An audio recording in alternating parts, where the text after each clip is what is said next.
Ronald Reagan once quoted, "If we ever forget we're one nation under God, then we will be one nation under God." The purpose of my speech today is to inform you about the legacy of Ronald Reagan. This is important because Ronald Reagan was such a pertinent part of American history. I have knowledge through research, which I uncovered tons of facts about Ronald Reagan. Today, I will discuss the speaker's early years, personal life, and professional life. First, let's talk about his early years. Ronald Wilson Reagan was born on February 6, 1911. He was born in Topeka, Illinois. He graduated from Eureka College in 1935. He worked as a sports announcer for a short time. He also worked as an actor for 15 years.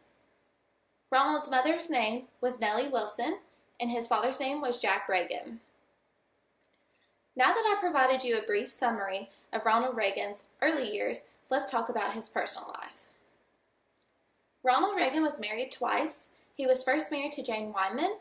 They divorced in 1949. He then married Nancy Davis in 1952, and they stayed married until Ronald Reagan passed away. He had a total of 4 children. He had 2 with Jane Wyman. He had a daughter and an adopted son. He also had a daughter and a son with Nancy Davis.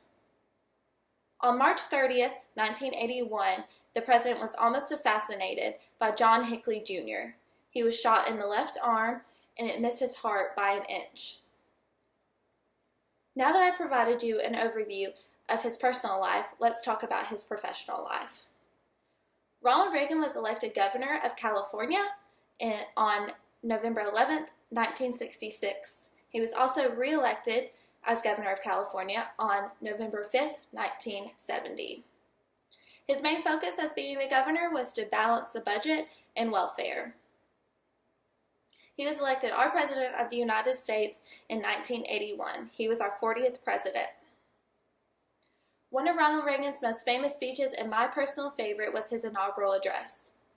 This was given January 20th, 1981 in Washington, D.C.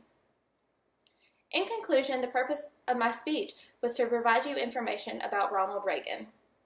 I have discussed his early years, his personal life, and his professional life. Ronald Reagan always spoke with wisdom and honesty.